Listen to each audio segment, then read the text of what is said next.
Señores, y de regreso estamos con el consumidor y para mí es un gran placer compartir con mi queridísima amiga, la doctora Erika Barroso.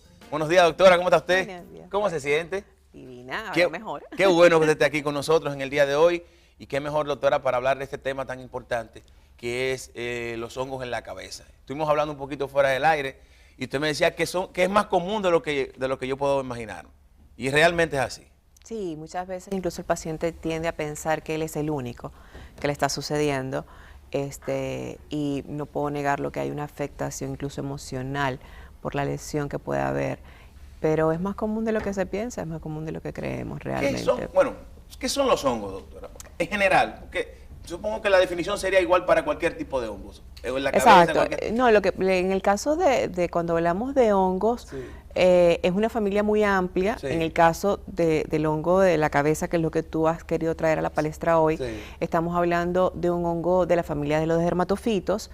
¿Okay? En el caso de la cabeza específico, este hongo tiene su nombre, su apellido, se llama una Tinea caspiti, y las lesiones van a estar tanto en hombres como mujeres, y tanto en niños como en adultos, aunque tiene una mayor incidencia en la población infantil o en los niños, los adultos también podemos padecerla. ¿Okay? Y volviendo al punto que hablábamos anteriormente, es más frecuente de lo que creemos y realmente son muchas los factores que influyen tanto en la aparición como en la permanencia, ¿no? Fíjate que uno de los puntos, tú me preguntabas cómo se daba, sí, ¿okay? ¿Cómo podías contagiarte del hongo? ¿Cómo podías padecer el hongo? Primero que debemos tener las condiciones. Definitivamente ningún habitante vive en una casa desagradable. Entonces debemos tener las condiciones para que este hongo pueda crecer, desarrollarse, habitar en la zona, ¿no?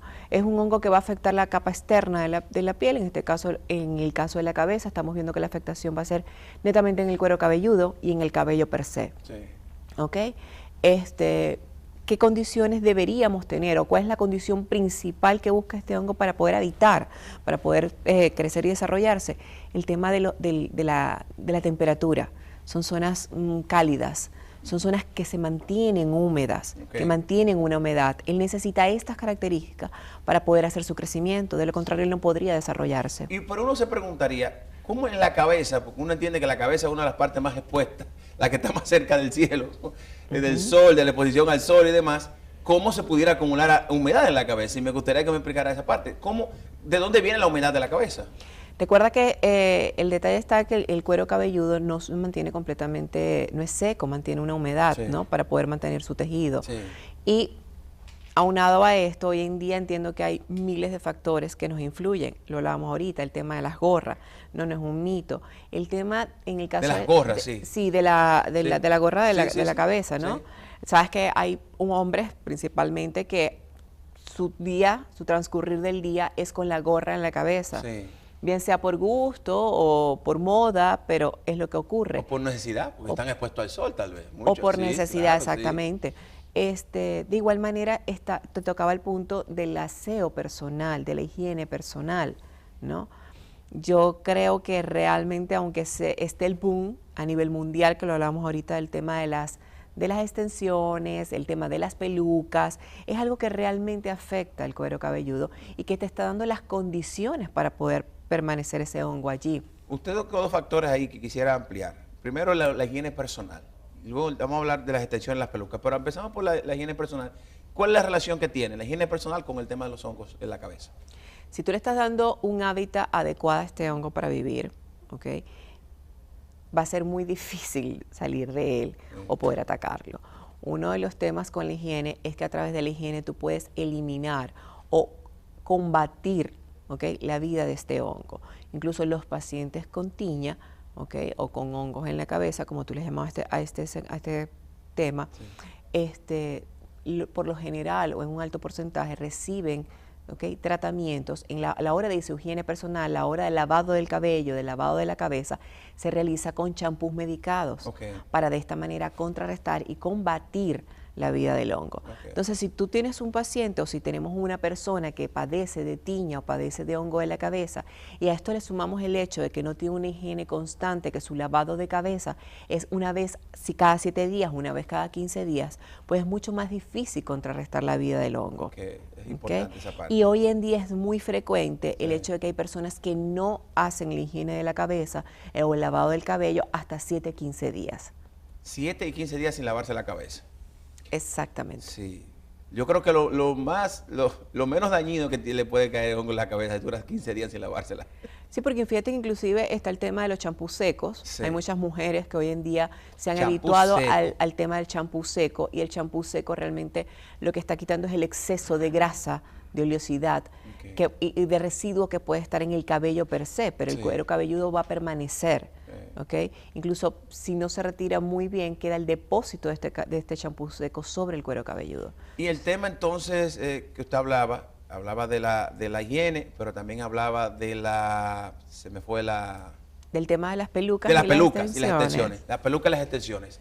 Que hoy día, bueno, hablaba un poco fuera del aire, es un negocio multimillonario en todo el mundo. Vemos como en países como la India, yo comentaba que vi un documental en donde mujeres, su oficio, su empresa era su pelo, era dejarse crecer el cabello por un año o por un tiempo X y luego cortárselo para venderlo, para luego de ellas hacer pelucas. Y hablábamos hasta de atracos, hay gente que al atracan le cortan a las mujeres que le cortan el pelo, como les roban el pelo.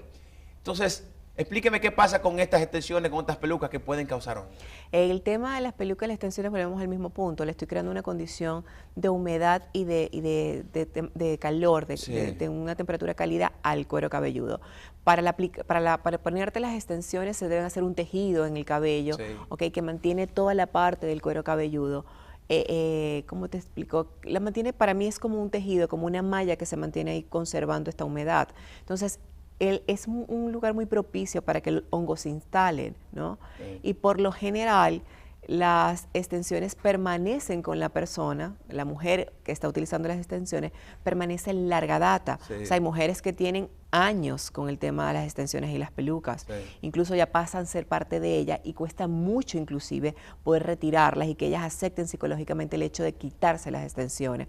Tomando en cuenta que no solo el tema del hongo, no solo el tema de la tiña, el tema de otras patologías que pueden causar sobre el cuero cabelludo o sobre el cabello per se, sobre la hebra per se. Yo quiero que veamos una encuesta. Usted sabe que siempre salimos a la calle y le preguntamos a nuestros conciudadanos sobre el tema que tratamos en el lunes. En el día de hoy preguntamos a nuestros conciudadanos qué provocan la tiña o los hongos en la cabeza. Vamos a verlo.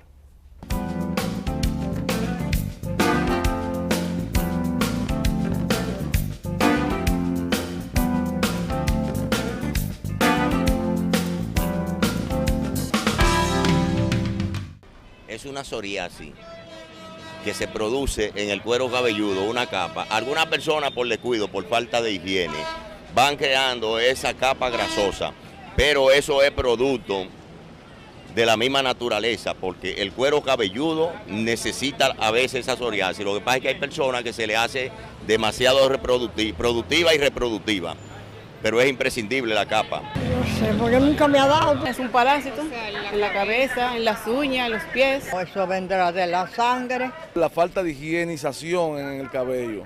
Da por falta de higiene, da por cepillarse con un cepillo de que no sea de tuyo, da muchísimas formas. Eso es como un parásito que le sale a la gente a veces en los cabellos, en las uñas. Proviene de muchas cosas, de los champús, de lo que uno se pone en la cabeza. No te sé decir lo que es. El conocimiento que yo tengo mayormente por el estrés, también puede ser por la... Se pega de una u otra forma en el salón principalmente, con los cepillos.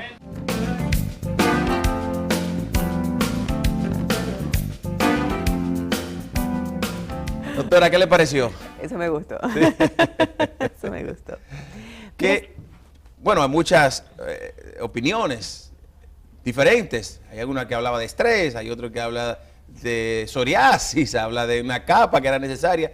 ¿Usted está de acuerdo que es cierto o no? Mira, realmente fueron muchos los comentarios. Entre tus comentarios es importante aclarar, número uno, que no es un parásito. No es un parásito. Es un hongo, ¿ok?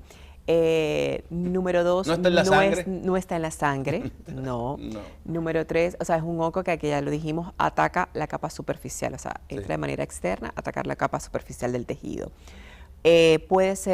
Puede atacar otras áreas del cuerpo, como le decía una de tus oyentes, las uñas, la piel, ¿ok? En el día de hoy definimos atacar el tema del cuero cabelludo o del cabello, de la cabeza. Es contagioso. Es contagioso. Eso es un punto muy importante. Una persona utilizar un cepillo de otro. Es contagioso. Sí. De hecho, es muy importante, yo siempre le digo a mis pacientes y a las seguidoras, que el momento de las peluquerías, ¿ok?, pidan que los utensilios, o sea, los cepillos con los que las están secando, se limpien, ¿ok? Sí. Igual que ustedes, o sea, si usted tiene sus productos, sus cepillos, no los esté prestando, no esté utilizando cepillos de otra persona, porque sí es contagioso. Fíjate que es un punto importante que fue reiterativo, el hecho del aseo. Sí. Me parece fantástico que por lo menos esa información esté de manera correcta circulando en la población. Lo importante es que es tener el aseo, sí, ¿okay?, o la higiene del cuero cabelludo del cabello para poder mantener un cabello limpio. ¿Cómo se presenta el hongo? Que no hemos hablado de eso, pero ¿cómo se presenta en la cabeza? ¿Cómo es sumamente incómodo, ¿sabes? Sus inicios, ¿cómo se ve? Es sumamente incómodo. Sí. Las afectaciones comienzan con una zona escamosa, que es lo que la gente reconoce como la caspa, porque comienza esa zona escamosa que logra desprender las capas superficiales y lo que la gente reconoce como la caspa. Esa zona tiende a pasar por un proceso inflamatorio. Dependiendo del proceso inflamatorio, dependerá la molestia o el dolor y la incomodidad. ¿Porque puede doler? Puede doler. Sí. Puede doler. Sí, es importante. Y obviamente con una zona en el cuero cabelludo que está afectada, pues el cabello, la hebra, se ve afectada. Entonces puede ir desde una hebra que es muy débil, que se fragmenta, que se puede romper muy fácil, hasta el desprendimiento de la zona. Y podemos ver que la zona queda prácticamente en una alopecia, sí, queda desprovista completamente del cabello, sí, por la misma afectación. Doctora, y entonces, ¿puede iniciar en una parte específica? ¿Pudiera iniciar en cualquier parte de la cabeza? Pudiera iniciar en cualquier parte de la cabeza. Que vemos que hay personas que de aquí detrás, pero hay otras que pueden empezar arriba, no importa. O sea, eso no discrimina área para su inicio. No discrimina área, exactamente, no discrimina área. Generalmente se ve en las zonas del borde de la parte inferior de la parte occipital, sí, pero no discrimina área. Incluso en estas zonas que me imagino que es lo que has llegado a ver, esas zonas grandes afectadas, sí, simplemente es la falta de tratamiento, la falta de atención, sí, porque volvemos al punto de que la sociedad cae en la automedicación, en lo que me dice el vecino, sí, en lo que me dice el amigo, sí, y estos son puntos que son sumamente importantes de visita médica. Es importante que usted acuda al médico para tener una consulta médica, una evaluación per se personalizada, saber en qué condiciones está, en qué estado está la afección y recibir las indicaciones del tratamiento. Porque esto tiene cura, ¿no? Del tratamiento adecuado. Tiene cura, exactamente. Y retorna, crece de nuevo el pelo en esa área, en la zona donde el cabello. Si ha sido bien medicada y bien tratada, sí. Sí. Porque hay personas que yo he visto que llevan muchos años con esto y no. Tú le preguntas, ¿el médico qué te dijo? No lo he ido. No he ido al médico. Y cuando preguntas la data, tiene un largo tiempo con la afección. Yo conozco de casos, doctora, que no sé si será está relacionado, de personas que por estrés, o bueno, le han comentado que ha sido por estrés, empiezan a perder, se empieza a caer el pelo por algunas áreas. ¿Esto pudiera estar relacionado con el hongo o es relacionado directamente con estrés? Ya estaríamos hablando, y yo creo que lo tocamos en una oportunidad en el programa, el tema de las alopecias. Sí. Y en el tema de las alopecias sí tenemos una alopecia que tiene una afectación emocional, una afectación de la situación de estrés con la que vivimos el día a día. Sí. Pero en el caso de esto... En el caso del hongo, el hongo no tiene ninguna afectación. O sea, la aparición del hongo no va a depender de la situación de estrés que tú presentes o no. Sí es cierto que con el estrés pues tenemos, como digamos de una u otra manera, una inmunosupresión, pero la aparición del hongo no va a depender de ella, ¿no? Déjeme ver, tengo unas preguntas en WhatsApp. Dice, buenos días, Pablo. Pregúntale si puedo tomar... No, esto espérese, no era esta, aquí. Tengo un niño que tiene una tiña o le ha llevado varias veces al médico, pero vuelve y le sale. El tema de los tratamientos para cualquier afectación con hongos es que los tratamientos son largos. Te doy el ejemplo. Si tú tienes una afección por un virus, digamos que pasa alrededor de 7 a 15 días. Si tú tienes una infección por bacteria, se toman quizás al mismo tiempo. Incluso cuando se te envía antibióticos o la antibiótico-terapia, se envía de 7 a 10 días. ¿Okay? Y tú entiendes que terminaste el tratamiento y que allí terminó todo. Pero en el caso de los hongos, no. En el caso de los hongos, los tratamientos son mucho más prolongados, nos puede llevar 21, 30 y hasta más días, porque incluso ya después entra en una fase, digamos, ya de cierre de tratamiento. Y el paciente le cuesta entender esta etapa, le cuesta entender esto. Entonces, cuando comienzan a ver la mejoría, muchas veces entienden que ya se solucionó el problema, sí, que ya cerramos el ciclo de la patología o de la enfermedad, y lo dejan, no continúan con el tratamiento. Sí. Y en el tratamiento, en los casos de hongos, necesitan un tiempo largo. Okay. O sea que... Entonces, es muy probable que se esté sucediendo esto, porque el paciente ve la mejoría, entiende que ya el paciente salió de la enfermedad o de la patología, en este caso del hongo, y simplemente lo dejo. Mientras que los pacientes de tiña o de hongos en la cabeza son pacientes que en mi caso, mis pacientes llevan protocolos extendidos hasta inclusive por 3 meses. Hasta por 3 meses. Señor, esto es importante y qué bueno que usted mencionara eso, porque ciertamente todos lo hemos hecho en algún momento, que nos ponen un tratamiento, nos sentimos bien, dices, tómatelo por 7 días, pero al tercer día ya esto está bien, yo no voy a seguir tomándome eso. Me curé. Y ya me curé. Ya me curé. Y en realidad no es que te curaste, o sea, es necesario los 7 días para poder hablar de una... Y todavía luego de los 7 días, muchas veces hay que ir al médico para que el médico entonces determine si debe continuar el tratamiento o si debe parar el tratamiento. Exactamente, porque realmente a las 72 horas sí, tú comienzas a ver la respuesta ante el tratamiento que ha sido indicado, sí, ¿okay? Que son los 3 días. Claro. Entonces, cuando tú ves la mejoría a las 72 horas, tú entiendes que ya te curaste o que ya te quedan 2 días para terminar y sí, cerrar el proceso de la enfermedad. Sí. Y no es lo correcto. Entonces, sí, tú interrumpes el tratamiento y obviamente es un proceso infeccioso, un proceso patológico que va a regresar sí, nuevamente. Entonces, aprendimos hoy, como decimos en la sesión que tenemos en el programa, aprendimos hoy. Y aprendimos hoy de que no podemos utilizar utensilios así, cepillos, se puede contagiar. Segundo, la higiene. Tenemos que tener una higiene en nuestro pelo, que lavarnos la cabeza. Cada que tiempo debe lavarse la cabeza una persona. Una mujer o un hombre, porque las mujeres duran más tiempo por el tema de... Lo ideal sería que fuese por lo menos 2 veces a la semana. 2 veces a la semana. Por lo menos 2 veces a la semana. 2 veces a la semana por lo menos. Vamos a romper eso de cada 7, cada 15 días. Sí, porque yo sé que hay muchas mujeres, el estrés, que el salón, que el tema, y se toma más tiempo. El blower ayuda. El blower ayuda. El secador. No, mira. Por el tema de la humedad. Si tú tienes un cuero cabelludo sano, sí. ¿Okay? Pero si ya yo tengo el hongo instalado, el tema de blower me va a molestar, me va a dañar la lesión. Sí. ¿Okay? De hecho, los pacientes cuando están en estas condiciones, es que depende también incluso de la condición o del grado o en la cual se encuentra el hongo, pero la afección en el cuero cabelludo, ¿no? Y en base a eso es que tomamos las medidas de tratamiento, de higiene y de retirar ciertos productos. Y recordar también que aprendimos con la doctora que se puede migrar de un lugar a otro el hongo. Se puede ir a las uñas, se puede ir a los pies, se puede a todas las partes del cuerpo. Sí, ya tendría otro nombre, otro apellido. Pero es el mismo hongo. Otro nombre. Pertenece a la misma familia de los dermatofitos. Sí. Exactamente, pertenece a la misma familia. Doctora, muchísimas gracias. De nada. Yo siempre le agradezco a usted que usted venga al programa, de verdad que sí. Para mí un placer y tú lo sabes. Gran placer. La doctora Erika Barrosa nos acompañó en el día de hoy hablándonos sobre la tiña o el hongo de la cabeza. Ojalá que mucha gente haya podido lograr entender el tema de estas recomendaciones que la doctora nos ha dado y que los tratamientos, señores, en todos los tratamientos hay que llevarlos a cabalidad, tienen que terminarlos. Si le dicen 30 días, son 30 días. Y tratamiento puesto por el médico, no por el vecino. Claro, así es. La automedicación dominicana, señores. Nos vamos a la pausa y cuando regresemos el doctor Wilfredo Mañón nos acompaña.